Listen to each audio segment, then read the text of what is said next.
میرے دوستوں، سب کچھ کرنا اللہ معاف کر دے گا۔ اس کی رحمت ویسی ہے، اس کی رحمت کے دروازے کھلے ہیں، اس کی رحمت کا ہر ایک در تمہارے لیے کھلا ہے، اس کا کرم بے حساب ہے۔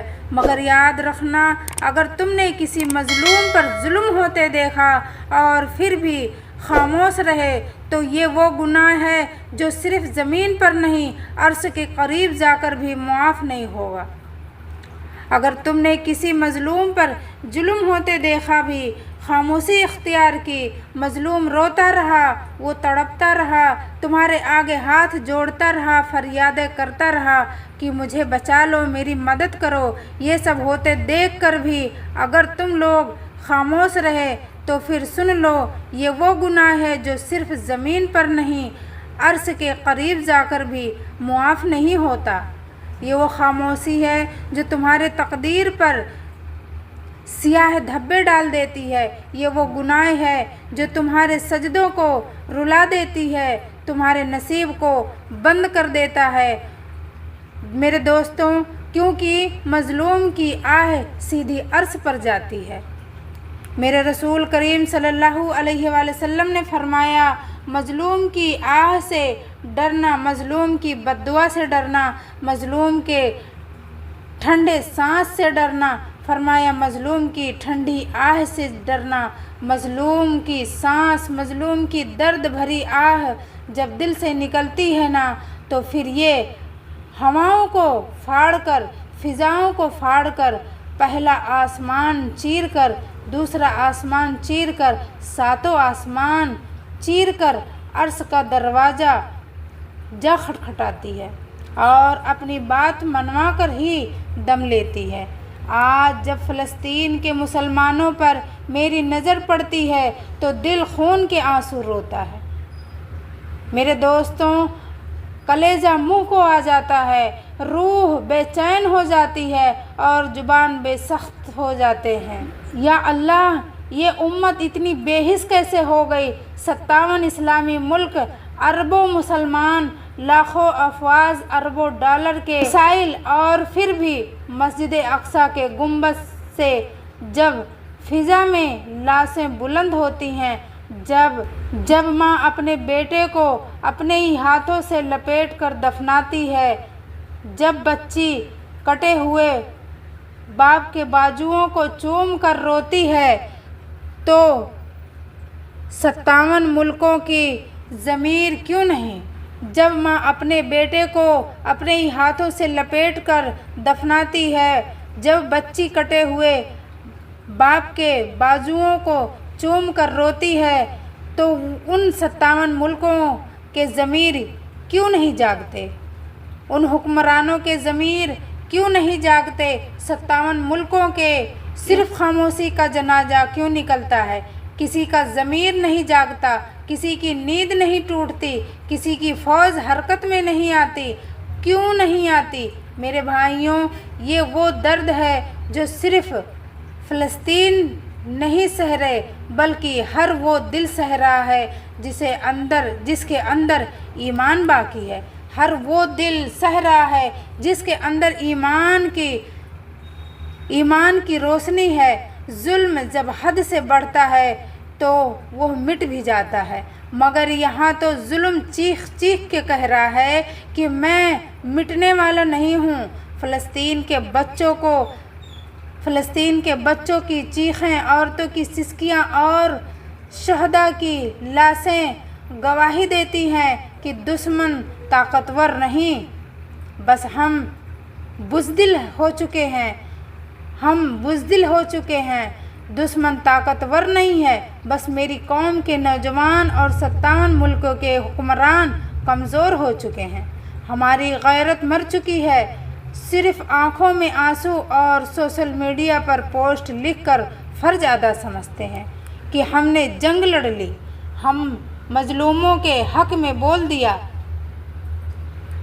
مگر میدان عمل میں ہمارا وجود کہیں دکھائی نہیں دے رہا ہے۔ اور یہی سب سے بڑا المیہ ہے کہ جب بھائی بھائی کے لیے نہ اٹھے تو دشمنوں کو آگ لگانے کی اجازت خود بخود مل جاتی ہے۔ اور جب بھائی ہی بھائی کے لیے نہیں اٹھتا، جب کلمہ پڑھنے والا کلمہ پڑھنے والے کے حق میں نہیں بولے گا تو دشمنوں کو آگ لگانے کی اجازت خود بخود مل جائے گی۔ رخو فلسطین صرف زمین کا نام نہیں ہے، غیرت کا آخری قلعہ ہے۔ اگر یہ بھی ٹوٹ گیا، اگر غیرت کا یہ قلعہ بھی ٹوٹ گیا تو پھر کوئی قبلہ سلامت نہیں رہے گا، آج نہیں کل مٹ جائے گا، کوئی گلی محفوظ نہیں رہے گی اور کوئی امت باقی نہیں رہے گی۔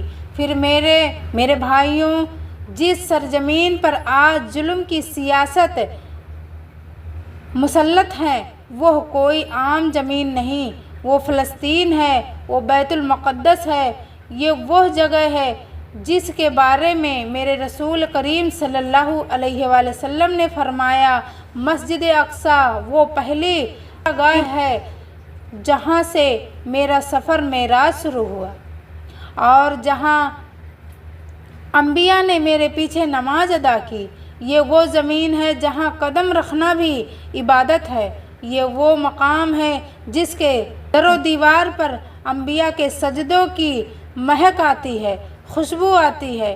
اللہ اکبر۔ اور میرے نبی نے فرمایا، میرے رسول کریم نے فرمایا، جب تمہاری اولاد جوان ہو جائے اور جب جہاد کرنا سیکھ جائے تو اپنی اولاد کو بیت المقدس کی حفاظت کے لیے بھیجنا۔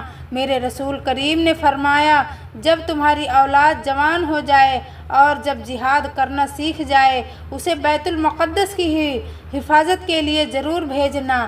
سوچو میرے بھائیوں، جس زمین کے بارے میں میرے رسول کریم نے امت کو وصیت کی تھی وہی زمین آج کربلا بن چکی ہے، وہی زمین آج کربلا بن چکی ہے، وہ زمین رو رہی ہے، تڑپ رہی ہے اور ہم صرف تماشائی بن رہے ہیں، ہم صرف نام کے مسلمان رہ گئے ہیں، کیونکہ ہمیں پتہ ہے نہ کہ ہم نام لیتے ہیں حسین کا، یزید کی ہمیں پتہ ہے ہم نام لیتے ہیں، فلسطین کا ہم نام لیتے ہیں، غزہ کا نقل کرتے ہیں، اسرائیل کی۔ ہائے، ہم نے اتنے بڑے مقام کو دشمنوں سے نرنگے میں چھوڑ دیا، آج وہ جگہ بچوں کے خون سے سرخ ہو چکی ہے، مگر امت کے حکمران اب بھی نیت کی چادر اوڑھے سوئے ہوئے ہیں۔ اے حکمرانوں، اللہ تمہیں غرق کرے، اور اگر غرق ہو بھی جاؤ تو پھر بھی اللہ کو منہ دکھانا ہوگا۔ قیامت کے دن یہ کالا چہرہ دکھاتے ہوئے، گناہوں میں ڈوبا بے وفائی والا دھوکے باز چہرہ دکھاتے ہوئے تمہیں شرم نہیں آئے گی؟ جوانوں، پہلی بات تو یہ ہے کہ جب کسی مظلوم پر ظلم ہوتا دیکھ تو مظلوم کے حق میں ضرور بولنا، وہ وقت تمہارے لیے خوشی کا وقت نہیں ہوگا۔ یاد رکھنا، اگر تم نہ بولے ہیں تو آپ کو ایک ایسی حقیقت سے آگاہ کرنے جا رہی ہوں جو میرا مین ٹاپک تھا، جو میرا مین موضوع تھا۔ اب میں اپنے موضوع کی طرف آ رہی ہوں، آپ کو ایک ایسی حقیقت میں آگاہ کرنے جا رہی ہوں جو نہ صرف دل دہلا دے گی بلکہ روح کو بھی جھنجھوڑ دے گی۔ آخر وہ کون سی آگ ہے جو انسان کے اپنے ہی نصیب کو کھا کر خاکستر کر دیتی ہے، جو انسان کے اپنے ہی رزق کو جلا کر راکھ کر دیتی ہے؟